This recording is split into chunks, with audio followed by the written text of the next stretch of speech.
사도 바울은 한때 누구보다도 예수 그리스도를 대적하고 핍박했던 사람입니다.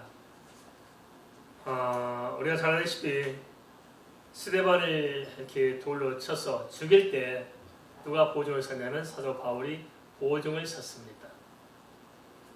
그러니까 사도행전 22장 2절에서 5절에 보면은 사도 바울은 자기가 하나님에 대한 열심 때문에 사람을 죽이기까지 했고 남녀를 결박해서 옥에 가두도록 쫓아다녔다는 것을 이실직고 합니다.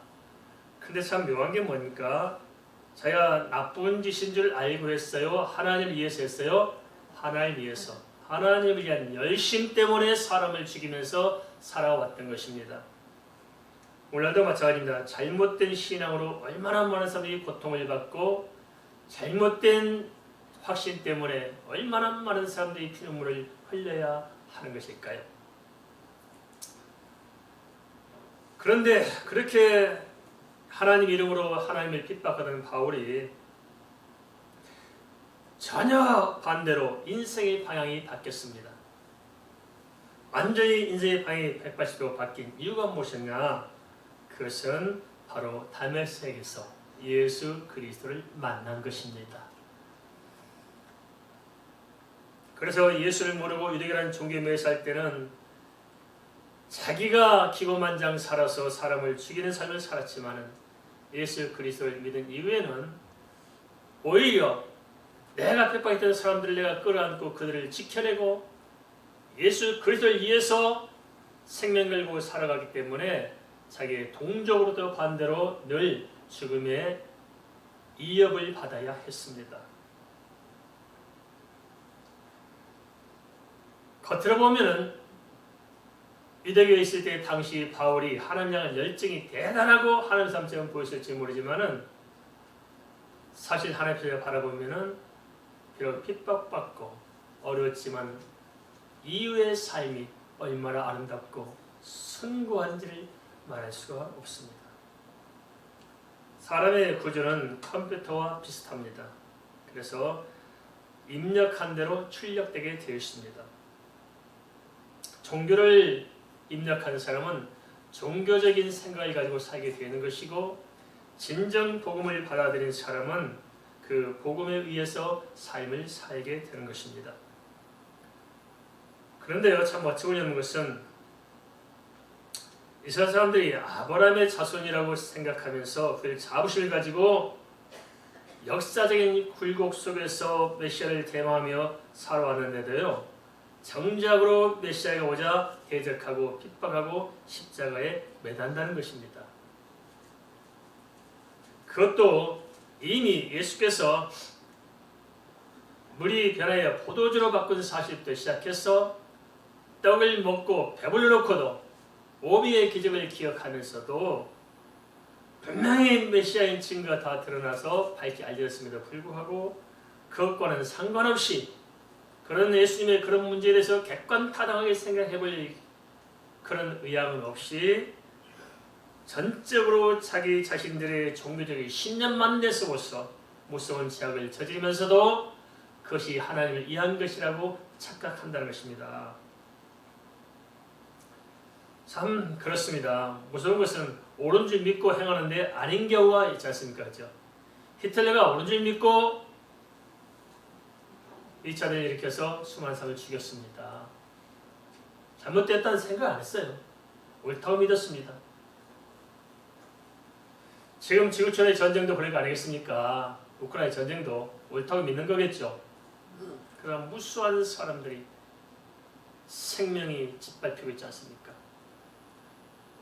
우리 개인적인 것도 그렇습니다. 큰 테두리에서 그런 일들이고 우리도 사소한 거지만 내가 옳다고 믿는 것 때문에 사실 내가 옳은 게 아닌데 내가 옳다는 것 때문에 착각해서 나와 함께 더불어 사는 사람들을 얼마나 많이 힘들게 하고 고통을 주고 있는지 말할 수가 없을 것입니다. 가정에서 그렇고 교회에서 그렇고 직장에서 얼마든지 그런 일이 비일비재하게 일어날 수가 있을 것입니다. 그런데 예수님은 뭐라고 말씀하십니까? 나와 아버지는 하나라고 말씀하셨고 인자는 안식일의 주인이라고 말씀하셨습니다. 이것을 그들은 빌미로 삼아서 하나님의 이름을 모독했고 안식일을 범했다는 이유로 예수님을 제거할 명분, 예수님을 핍박하고 교회를 짓밟을 명분을 찾고 사람들을 선동했던 것입니다. 사람들은 참 대단합니다. 자연 만물 중에서 인간처럼 빼어난 존재가 있을까요? 인간의 지혜와 식구와 능력은 참 대단한 것이 사실입니다. 시간과 공간을 극복해가며 엄청난 속도로 진보해왔던 인류 문명을 통해서도 인간의 이대함은 충분히 공감할 수가 있습니다. 한데 이러한 사람들의 심령에 어떠한 프로그램이 바탕에 깔리냐에 따라서 사람이 짐승보다 못한 마귀의 종이 될 수도 있는 것이고, 또 어떠한 프로그램이 깔리냐에 따라서 천사보다도 더 아름다운 하나님의 자녀로 살아갈 수가 있는 것입니다. 바울 사도는 그의 고백대로 8일 만에 할례를 받았고 이스라엘 족속이며 당시 로마의 시민권자였고 첫 번째 왕을 배출한 베냐민 지파 출신으로 히브리인 중에 히브리인이요, 그는 가말리엘의 문화생으로서 율법으로는 흠이 없는 사람이었습니다. 그래 누가 바울을 뭐라 하셨을까요? 완벽한데요.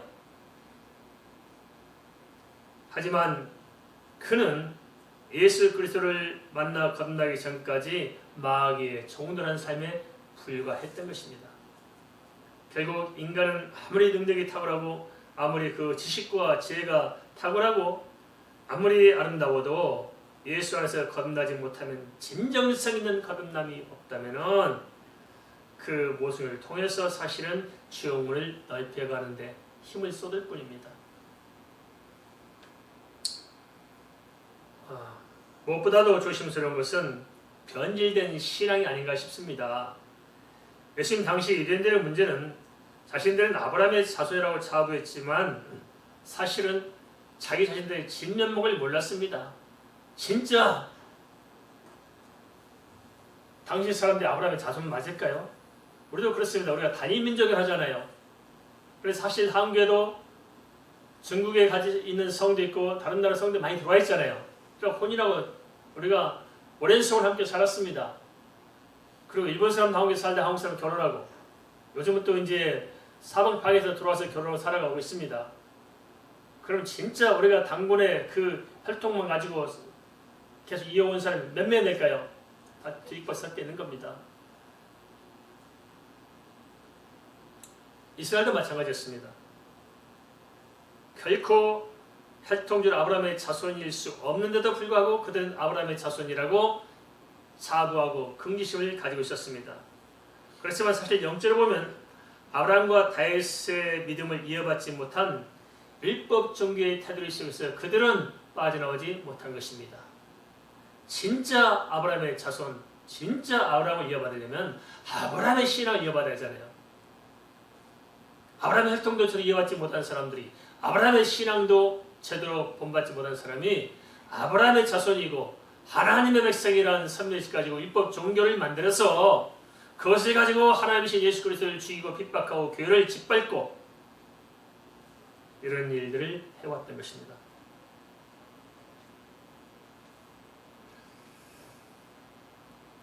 그러한 당시 유대인들을 향해서 예수께서는 요한복음 5장 19절 21절 이렇게 변증하셨어요. 그러므로 예수께서 그들에게 이르시되 내가 진실로 진실로 너희에게 이르노니 아들이 아버지께서 하신 일을 보지 않고는 아무것도 수수할 수 없나니 아버지께서 행하신 그것을 아들도 그와 같이 행하느니라. 아버지께서 아들을 사랑하사 자기가 행하시는 것을 다 아들에게 보이시고 또 그보다 더 큰 일을 보이사 너희로 놀랍게 여기게 하시리라. 아버지께서 죽은 자들을 일으켜 살리신 것 같이 아들도 그가 자기가 원하는 자들을 살리느니라. 예수 그리스도께서 성부 하나님과의 관계가 어떤 관계인가를 이렇게 자세히 말씀하시면서 주님께서는 주님이야말로 이 땅에 오신 그리스도이심을 스스로 증거하고 있습니다. 그 증거를 좀 정리해보자면 그렇습니다. 첫째는 하나님께서 하신 일을 예수께서 곁에서 보았기 때문에 주님께서 행하신 일은 하나님의 일이에요, 세상 일이에요? 하나님의 일을 행하신다는 것입니다.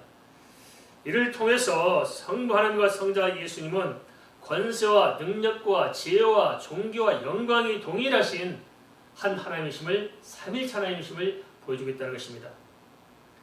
둘째는 성부 하나님은 성자 예수 그리스도를 사랑한다고 지금 말씀하고 있습니다. 이를 통해서 삼일체 하나님 사이의 관계는 사랑의 관계임을 증거하고 있는데요. 이는 하나님과 예수 그리스도 안에서 구원받은 하나님의 자녀인 우리와의도 관계도 마찬가지입니다. 하나님과 우리의 관계는 어떤 관계예요? 사랑의 관계입니다. 사랑의 관계. 그래서 진짜 우리가 예수 그리스도 안에서 하나님을 만나면 이 세상에서 얻지 못한 하나님의 사랑을 누리는 겁니다. 그리고 진짜 하나님을 만난 사람은 하나님을 사랑할 수밖에 없는 거예요. 그죠? 하나님 안 사랑한다. 이거 하나님 모르는 겁니다. 그래서 하나님이 사랑하기 때문에 하나님 기쁘신 일을 쫓아 살게 돼 있고 하나님을 섬기는 일을 피곤하게 생각지 않습니다.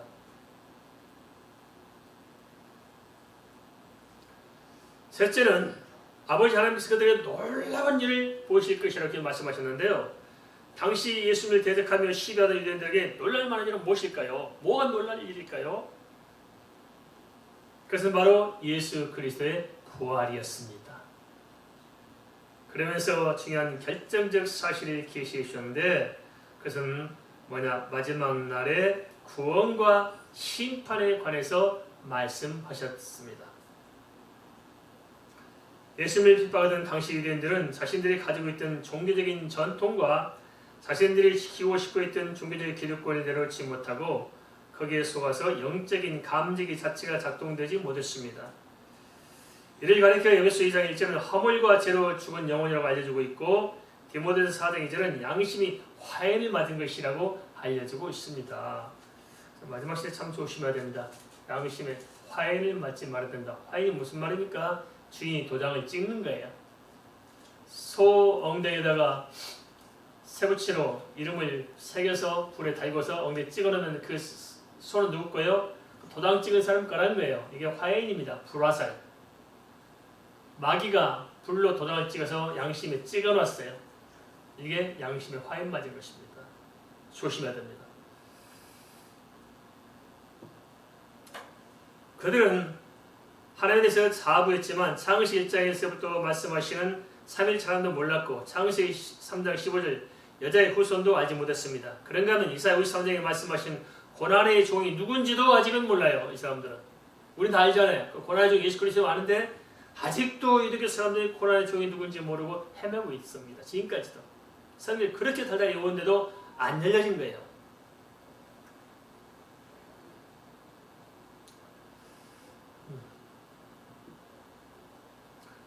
그들은 이후에 주님께서 십자가에 죽으시고 부활하신 것을 눈으로 보았습니다. 40일 동안 계셨기 때문에 충분히 유대 사회가 알았을 것입니다. 그리고 승천한 모습을 500명이나 동시에 봤잖아요. 그 명확하잖아요. 증인들이 있으니까. 바울이 이렇게 생명 걸고 복음 전할까요? 보았거든요. 성민을 알았거든요.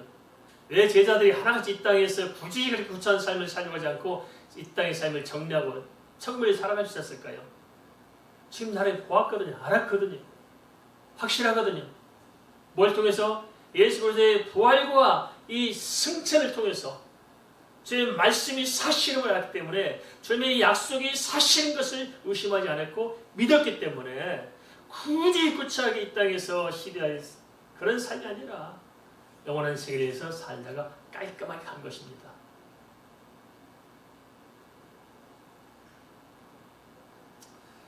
마지막 날엔 주님께서 재림하시는데 심판주로 재림하실 것입니다. 우리 믿는 사람들 심판하는 것이 아니고 예수 믿지 않는 사람들은 심판을 받습니다. 우리는 이미 사망의 생명을 옮겨서 심판이 없는 것입니다. 성경에서 이처럼 다각도로 수없이 반복하며 계시하고 경고하고 깨달으려고 조명한 이유는 하나님의 사랑과 하나님의 공의의 법은 변할 수 없는 기준이 되기 때문입니다.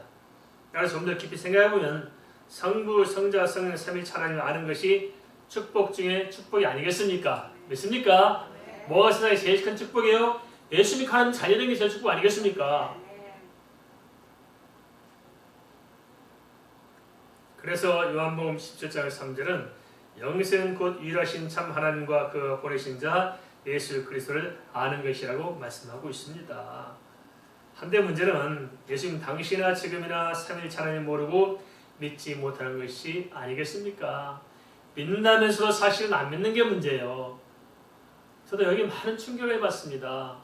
언제나 그냥 자기 혼자 하나님의 가두 토막같이 이야기하는 사람들이, 은혜 받았다고 큰소리 치던 사람들이, 주를 살 것처럼 이야기하는 사람들이 가만 돌아보면 안 믿고 있는 거예요. 결정적인 순간에 믿음이 없이 안 믿고 사는 거예요. 이럴 때 얼마나 큰 충격과 좌절감과 이게 낙심이 되는지 말할 수 없습니다. 우리 종교 식구들은 한 명도 예가 없이 다 건너지 믿습니다. 진정성 있는 신앙, 진실한 신앙이 무엇인가를 고민 많이 해야 됩니다. 착각하지 말아야 됩니다. 알겠습니까? 진짜 믿어야 됩니다. 예수 그리스도를 아는 깊이에 따라서 그 사람의 인격과 삶의 깊이 또한 달라질 수 있는데요. 안타까운 것은 사람들이 예수 믿으면서도 자기 영혼에 대해서 그리고 예수 그리스도에 대해서 진정성 있는 본질적인 고심을 묻어두고 이따위에만 관심을 가지고 살아간다는 것입니다.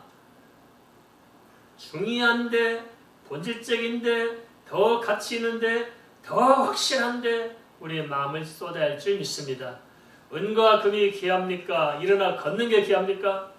일어나 걸으면 되잖아요. 구걸하는 인생이 아니라 예수 안에 변화돼서 당차게 크리스찬으로서 이 세상을 살아갈 수 있는 그러한 믿음의 사람, 그게 믿는 것 아닐까요? 삼일체 하나님에 대한 이해가 잘못되고 또 예수 그리스도와 사람들과의 관계 설정에 대한 해석이 잘못되면 영적인 중심축이 무너져서 흐물흐물해집니다. 처신 참 잘한 것 같아요. 처신 잘하는 사람 있잖아요, 그죠? 예수 믿는 교회 와서는 정말 예수 믿는 더불어서 정말 은혜를 나고 간증도 잘하고 또 절간에 가면 또 친해서 또 가서 불공도 열심히 또 들어주고 주고 또 딴 데 가면 또 열심히 하고 술자석에 가면 열심히 술도 마시면서 분위기를 잘 맞추고 하여튼 사통팔달 아주 거침이 없는 사람도 있어요. 아닙니다. 중심을 바로 잡아야 됩니다.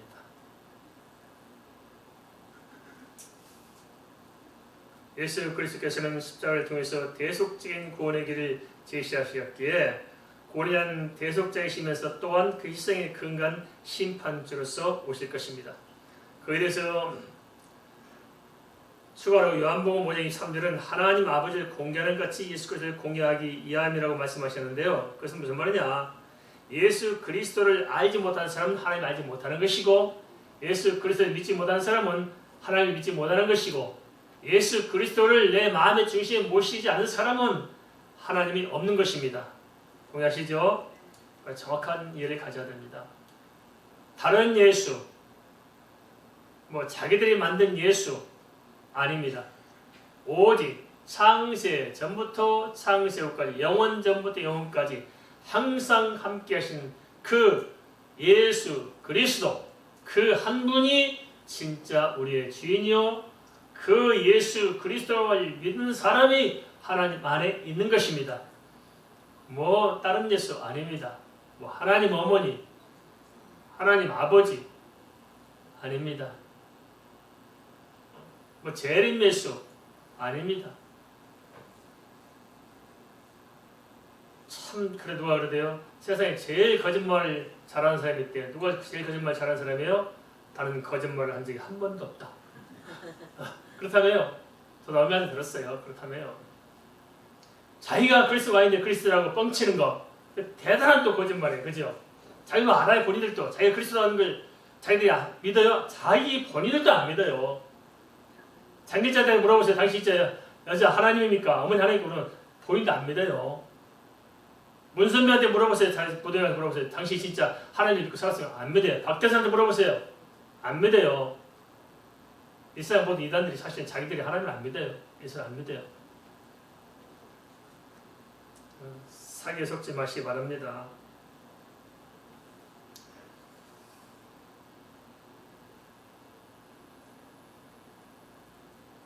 우리가 예수 그리스도의 대속적 구원을 바로 알지 못하고 엉뚱한 예수 붙들고 살아가고 엉뚱한 구원관을 갖고 하나님 없이 살아가는 것을 보면은 지금 마음이 아프시겠죠, 그죠?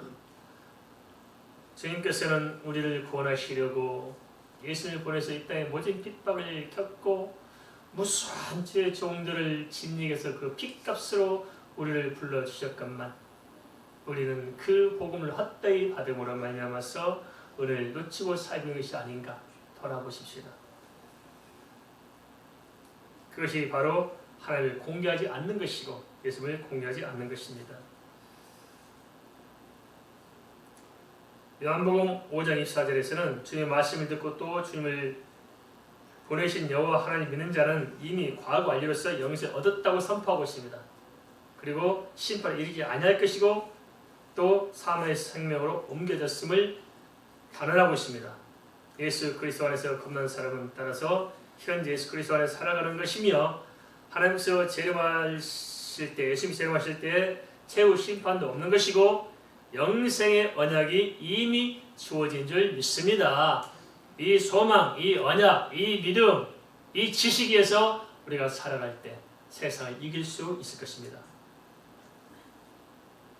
이런 사람들 중에서는 분명하게 확신을 주고 있습니다. 뭐냐? 로마서 8장 35절에서 이렇게 말씀하고 있습니다. 누가 우리를 그리스도의 사랑에서 끊으리요? 환난이나 공고나 박해나 기근이나 적신이나 위험이나 칼이랴.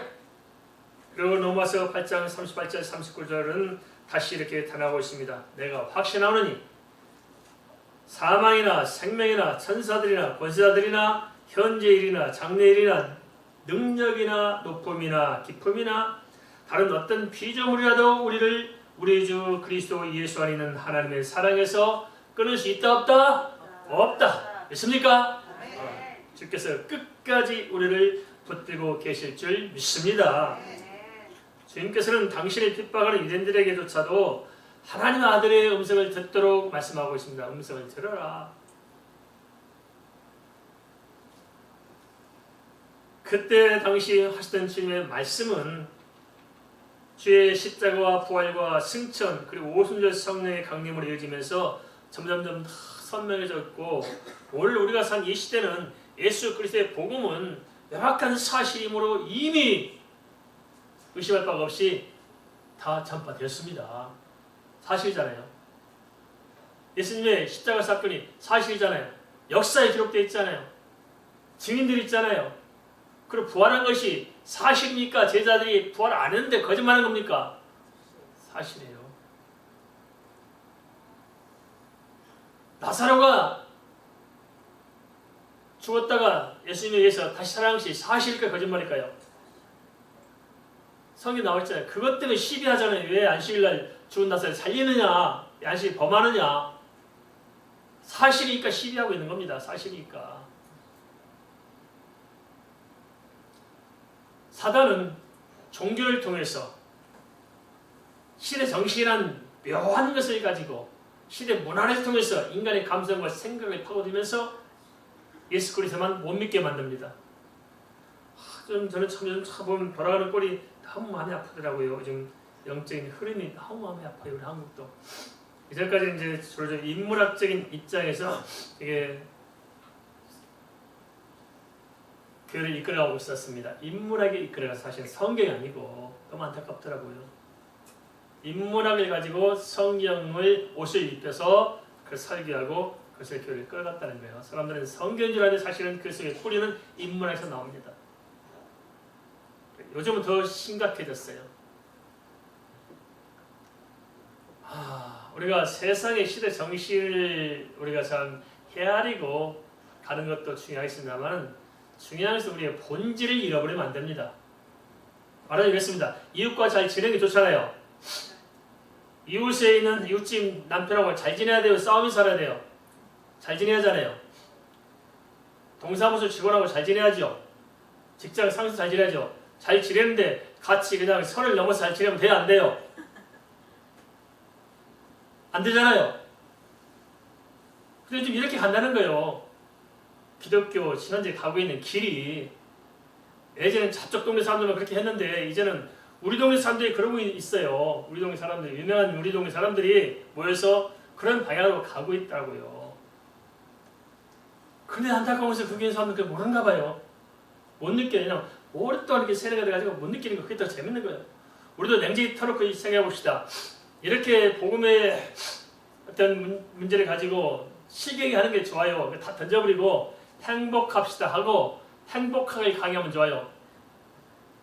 재밌는 이야기하고 웃기는 이야기하고 행복한 거 이야기하고 막 힘을 주고 긍정적 사고 적적인 사고방식 하면서 그렇게 하면 얼마나 어른이니까 좋겠어요.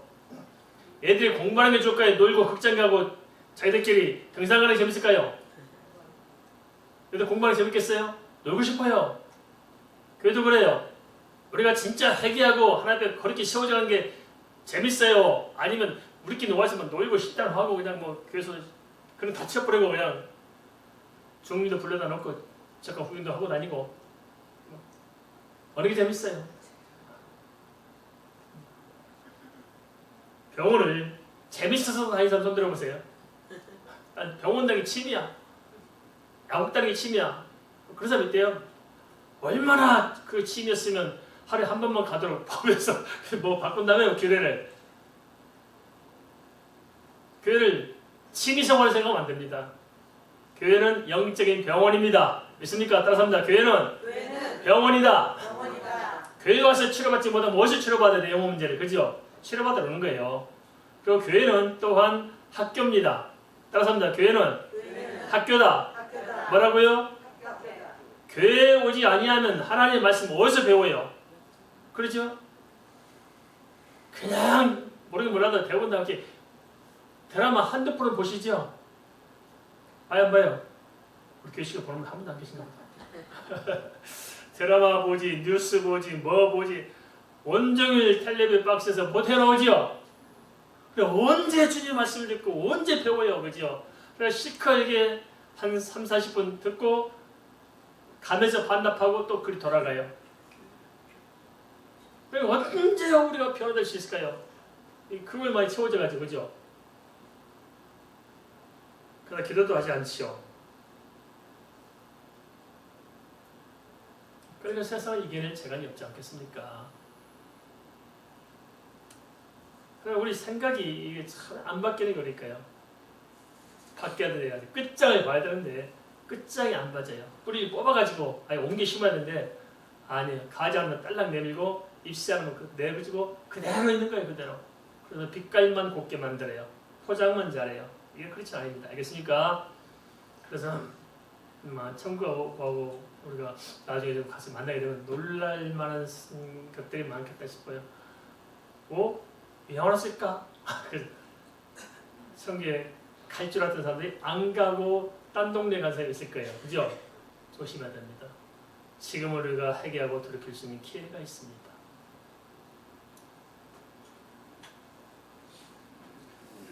당시 유대인들이나 오늘 현대인들이나 변화가 없는 것은 영적인 깊이가 없기 때문이 아닐까요? 히브리서 11장 1절 2절 이렇게 말씀하고 있습니다. 믿음은 바라는 것들의 실상이요 보이지 않는 것들의 증거니 선지자들이 이로써 증거를 얻느니라. 믿음에는 반드시 역사가 따르고 반드시 증거가 따릅니다. 믿습니까? 믿음에는 뭐가 따른다고요? 역사가 있습니다.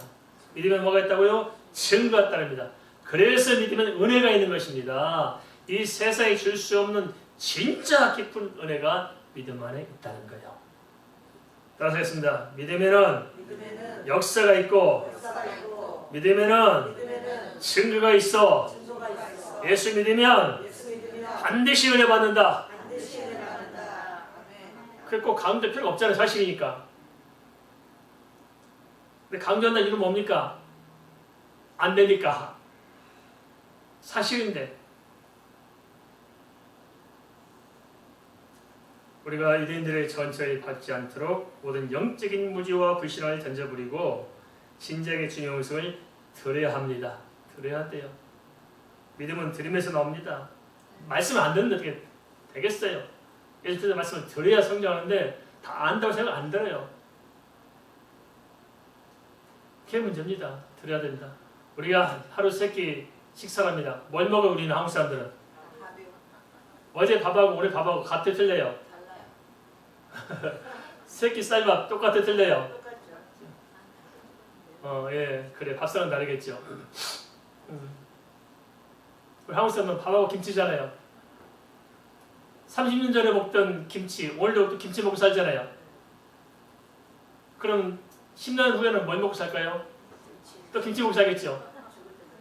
아침에 밥 먹고, 점심 때 밥 먹고, 저녁에 밥 먹고, 다음날 또 뭐 먹어요? 또 밥 먹어요. 근데 밥이 지루해요? 맛있어요? 맛있어요. 맨날 먹던 밥 먹어요. 설교 말씀도 보세요. 말씀 듣는 분들 잘 몰라요. 못 느껴요. 설교하면 죽을 맛이에요. 힘들어 죽겠어요. 큰일 났어요. 요한복음 강의를 하는데 정말 이게 참 캄캄할 때가 많아요. 왜냐하면 1장에서 하던 말씀을 2장에 또 하고 계시고 2장에서 말 3장에 또 하시고 3장을 4장에 또 하시고 한 말 또 하고 또 한 말 또 하고 깐지 맛 또 까고 또 깐지 맛 또 까고 도로 까고 딱 다시 까. 아니 이거 뭐 창세기부터 요한계시록까지 계속 그 말씀이 그 말씀이고 그 말씀이 그 말씀이고 그 말씀이 그 말씀이에요. 그래 설교하는 장 힘드네요. 그런데 진짜 예수 그리스도를 만난 사람은 그 말씀을 들여 사는 거예요. 우리가 진짜 한국 사람들은 아무리 맛있는 거 있어도 집에 와서 밥에다 김치 먹고 된장국 먹어야 맛있어요. 그죠?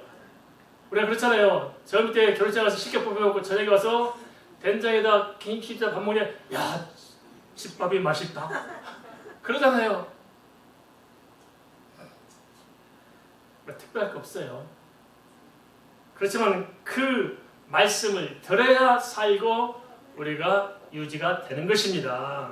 마음을 여느냐 열지 못하느냐, 밥을 먹을 수 있는 밥맛이 있느냐 없느냐 문제지 밥의 문제가 아니잖아요. 하나님의 복음은 기록되어 있어요. 주일날 설교할 때만 읽습니까? 아니잖아요. 다 기록되어 있고 여기서 알는 사람들이 읽고 찾아보고 살아요. 근데 문제는 뭐냐? 귀가 열리느냐 열리지 않느냐. 그래서 내 양은 내 음성을 듣고 그런 나를 알고 나도 그를 안다고 말씀하셨잖아요. 주님의 양이 뭐예요? 주님의 음성을 들으시는 게 주님의 양입니다. 알겠습니까? 복음이 들려진 사람이 주님의 양인 거예요. 복음이 안 들려진다? 주님의 양이 아닌 거예요. 예배시간 올 때마다 맨날 자려고 준비하고 오는 사람들 계셔요. 주의 양이요 마시의 양이요. 잘 생각해야 돼요. 주의 말씀이 내 안에 부딪혀서 내가 한 말씀 붙들고 어찌할꼬 하고 돌아가야 은혜를 받은 거예요. 알겠습니까? 어떻게 교회 오는데 목사님은 나를 그냥 딜복지면서 안 달랐을까? 이거 지난번도 나 볶아 먹더니 오늘 또 먹네요. 그래서 계시 안 계세요? 계시죠? 아침에 이렇게 꼭 나들으라는 소리만 맨날 하고 있냐 도대체. 제가 설교 준비할 때 누구 들으라고 준비할까요? 그냥 할까요? 그냥 해요. 하다 보면 꼭 나들으라고 그러네. 오늘 설교 가만 들으면서 할 때 꼭 나들으라고 그러는데 저도 설교하면서요. 아이고 하나님 꼭 달려서 제가 하시는 말씀 같네요. 저도 그래 들으면서 어찌어찌해요. 큰 교회 다니면 요즘 10,000명 모인 교회 무슨 교회처럼 15만 명이 또 모여서 예배한다고 하십시다. 목사님 설교하셨어요. 근데 어쩐 목사님 꼭 나들으라고 말씀하실까 하면 은혜가 돼요 시험이 돼요. 15만 명 모여있는 중에서 목사님 꼭 나들으라고 말했으면 은혜를 받아요 시험 들어요. 그때 은혜 받잖아요. 와 15만 명이 되는 사람들이 목사님이 나한테 설교하는 은혜 받아요. 10명 모인 교회는 나들이라는 소리 들으면 시험 들어요 은혜 받아요? 시험 들어. 목사님 또 나들 먹는다. 그러니까 이런 걸 받아야 돼요. 편견을 깨야 됩니다. 여기서 편견을 깨야 그냥 말씀 선포할 뿐이에요. 저도 몰라요.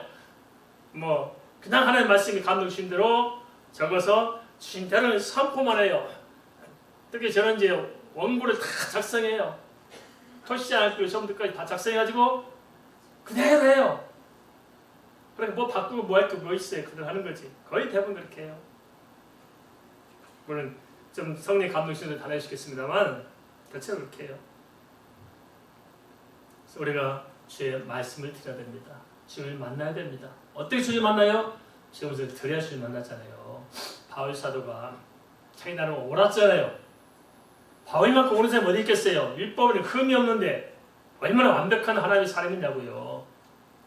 그러니까 기고만장했던 거예요.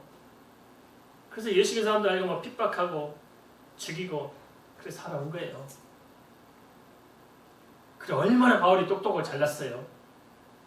그런데 예수 만나고 나니까 옛날 바울이 자기 생각할 때 옳았어요? 잘못됐어요? 어느 정도 잘못됐어요? 옳아가는 죄인의 계수로구나. 계수로구나. 어떻게 바울이 자신이 죄인의 계수라고 해서 깨달았을까요? 무엇이 그를 깨닫게 만들고 무엇이 바울을 바꾸었을까요? 사랑하는 제가 복음의 말씀을 만났잖아요. 다메섹에 예수 만나고 바울이 붙들려가지고 3년 동안 주의 말씀을 배우고 깨닫고 그래서 바울이 다윗보다도 예수 그리스도라는 고상한 지식을 향해서 이스라엘 모습을 배수물처럼 여긴다고 하잖아요. 그 말씀을 가입해 살아갈 거예요. 그런데 바울이 복음을 몰랐느냐? 알았어요. 바울이 30년 가서 다 알았어요. 그 알의 깊이만큼 영적인 세계를 알면 할수록 바울은 뭐가 갈급해요? 제 말씀이 갈급해요. 그래서 말씀을 찾아요. 그런데 제 말씀을 먹으면 먹을수록 바울이 더 건강해지고 영적으로 더 강성해져서 더 뜨겁게 기도하고 그 힘으로 세계를 변화시키잖아요. 병든 사람이 반말이 올까요? 건강한 사람이 반말이 올까요? 밤마다 없을 때는 다른 거 없어요. 그냥 운동장 10바퀴만 뛰고 오면 반말이 생겨요. 그러잖아요. 제 말씀도 마찬가지예요. 영적으로 하나님과 은혜를 깊이 교제하고 건강한 영적인 상태를 가진 사람은 하나님의 말씀을 잘 받아먹어요. 아닌 사람은 절대 안 받아. 그러니까 악순환이 반복되는 거예요. 계속 거꾸로 도는 거예요. 쳇바퀴가. 그래서 어느 한번 하나님의 말씀에 불을 받아야 됩니다. 정말 말씀이 믿어지고 깨달아지고 확 열려지면은 내 영이 산 겁니다. 그 말씀의 깊이만큼 우리는 변화되고 달라지는 거예요. 그래서 우리가 다시 한번 진지하게 생각하고 성경 말씀에 다시 한번 우리가 귀를 기울이고 제 십자 앞에 서십시다. 그래서 제 음성을 들으십시다. 음성을 듣고 변화되십시다. 음성을 들을 때 능력이 생기고 그걸 믿을 때 주의 역사가 나타나고 주님과의 만나고 하는 거 만났을 때 무슨 은혜도 있고 그런 거죠. 그럼 내 힘으로 살다가 지치고 피곤하고 엉뚱하게 자기는 하나님 자기는 생각할지 모르지만은 눈 뜨면 어디가 있을까요? 생각하고 아찔해요. 주어진 시간, 주어진 기회 있을 때 주의 음성의 귀가 열려지기를 주 이름으로 축원을 드립니다.